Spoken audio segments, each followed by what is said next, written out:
Utility has been transparent about its plan, which it says is needed to serve Atlanta's booming population. Gotta have room for all those solar panels. Willingly without using eminent domain. But residents who didn't sell say the already looming substation will become an even bigger eyesore. It is a local issue. The PSC chair says its staff has helped with communication between the utility and aggrieved residents. But we don't directly regulate, and our staff does not directly regulate where they put their properties. In addition to contacting the Public Service Commission, residents here have also contacted Atlanta City Council members and even a member of Congress. If they admit that the substation expansion project is already a done deal, the question is how big and how soon. In Northeast Atlanta, Doug Richards, 11 Alive. Border Patrol want you to know some of the items you buy abroad could result in criminal penalties here at home. Agents held demonstrations at Hartsfield-Jackson International Airport today ahead of the busy summer travel season. Fox 5's Alex Whitler is live in studio with what they showed you today, Alex. Yeah, good afternoon to you, Christine. Customs and immigration agents say they know it can be tempting to buy that knockoff bag for a dirt cheap price while on an international trip, but they say buying those fake goods funds forced labor and human trafficking. Okay, why do you think those are real? Absolutely. You're right on.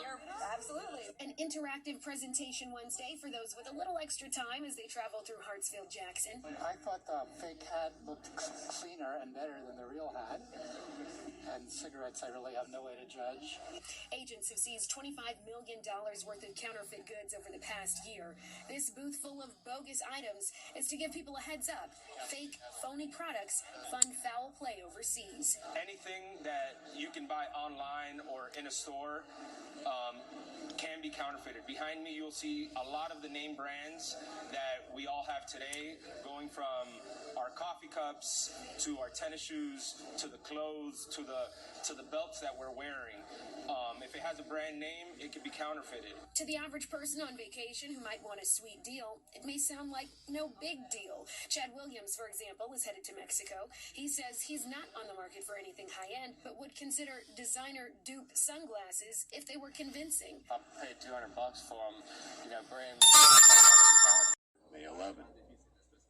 In a phone call on Tuesday, U.S. President Biden spoke to the Mexican president, discussing the urgency of reducing crowding in northern Mexico. The Mexican government is sending out law enforcement personnel to its border with Guatemala, aiming to turn away migrants before they reach the U.S. southern border. U.S. cities are now bracing for the expected influx. In New York City, officials are scrambling to find housings for the arrival of thousands in the upcoming days. The Big Apple is even considering closing down sections of its street in several neighborhoods. Furthermore, Mayor Erica Adams is rolling out a controversial plan, busing illegal immigrants to the city's neighboring suburbs.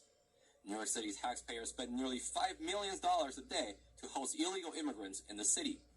Meanwhile, in Chicago, Mayor Lori Lightfoot has declared a state of emergency. That's as the She's no longer mayor. Chicago has received more than 8,000 illegal immigrants since August 2022. Lightfoot urged Texas Governor Greg Abbott to stop the buses, saying that the city is running out of resources to accommodate the continuous influx. Abbott replied that border towns are expecting 10,000 people per day, more than Chicago has received over many months. Sam Wong, NTD News, New York. The program is known as Family Expedited Removal Management. It will force some heads of households to wear a GPS ankle monitor so that ICE officials can continuously monitor them. The heads of the households will also be subject to a curfew from 11 p.m. to 5 a.m. The process is designed to ensure that families who claim a credible fear of persecution turn up for their interviews with immigration services on time. Under the program, heads of the families will also not need to be held in detention centers. Homeland Security Secretary Alejandro Mayorkas says the government has no plans to bring the detention policy back. We are a nation of immigrants. We are also a nation of laws. But Mayorkas says that our Really? immigration laws Can't are tell. outdated. The solution we are implementing are the best available within our current legal authority, but they are short-term solutions to a decades-old problem.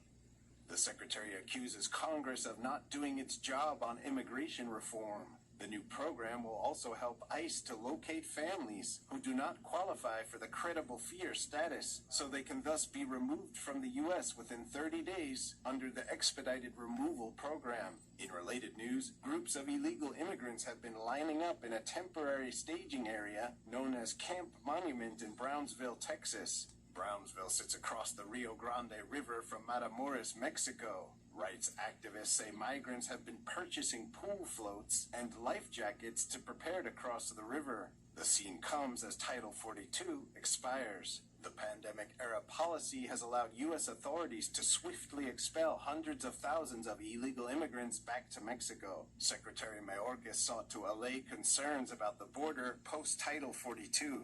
The lifting of the Title 42 public health order does not mean our border is open. The Secretary Bullshit. says enforcement under Title 8 means tougher consequences for those who cross the border illegally. Daniel Monahan, NTD News. Ends because Title 8 will still be in effect. I was able to talk with the former Secretary of Homeland Security, Chad Wolf, to see what this Title 8 is all about. Illegal aliens, as they come into the country illegally, and they'll be processed under Title 8, which is the immigration authority that DHS has always had. Sorry, I got some wind. What will happen then is they'll be put into expedited removal proceedings, and that sounds great. That sounds like they're actually going to be removed in an expeditious manner. It's not going to be the reality, because all an illegal alien has to do is to claim asylum, and they get moved out of expedited removal, and then they get put into a process that is 2, 3, 5 years in the making, where they go through immigration judge, they go through a credible fear screening. Then I asked him, how long should we expect to see this surge of illegal immigration? And he said at least for another 2 years while the Biden administration is still in power. He said unless they have a change of policy. Then I said, what about the Americans who don't live close to the border? Why should they care about this issue? Look, it's serious stuff. You know, what comes across the border here in El Paso or Brownsville or McAllen or elsewhere does not stay here at the border. So whether it's human trafficking, it's the illegal narcotics, it's the fentanyl crisis that we see, it goes to almost every community in this country. And so, yes, you may not be on the border, you may not be a border state, but your community is being impacted about the crisis and what's going on here like it has never been before. One interesting thing I heard on Wednesday was that the Border Patrol Chief, Raul Ortiz, says he estimates that over 500,000 gotaways have entered the U.S. illegally since October 2022. Well, that's all we have for now. Back to you, Steph.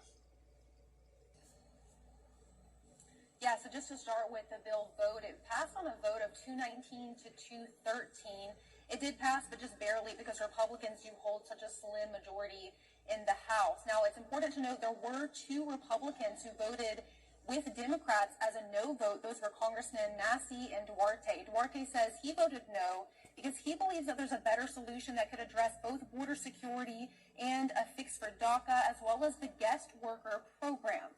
Now, what's in this bill, to get to your question? Essentially, it pumps more resources into hiring more Border Patrol agents, border tech, and probably one of the more controversial pieces of the bill is it continues construction of the border wall. It also cracks down on people who are overstaying their visas and gets U.S. workforce involved because it requires U.S. employees to use a system to verify the eligibility of immigrants here in the U.S.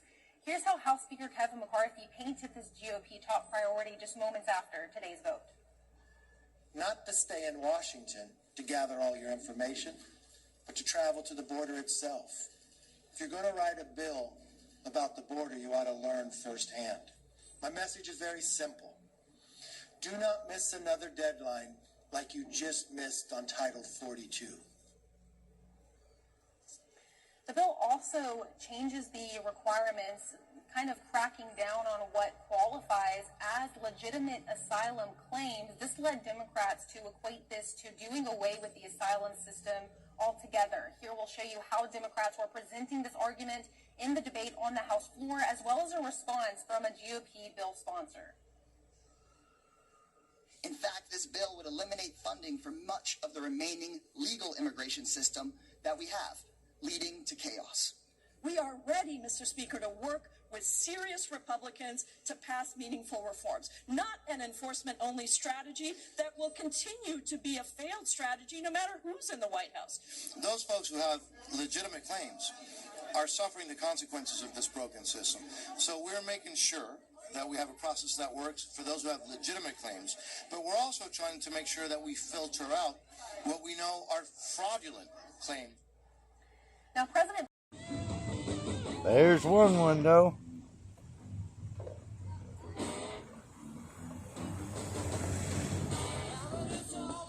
There's two windows.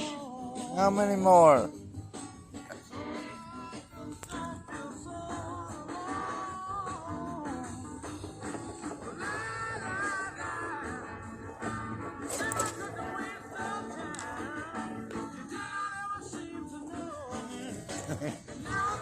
Two cars hit in the past 24 hours right there.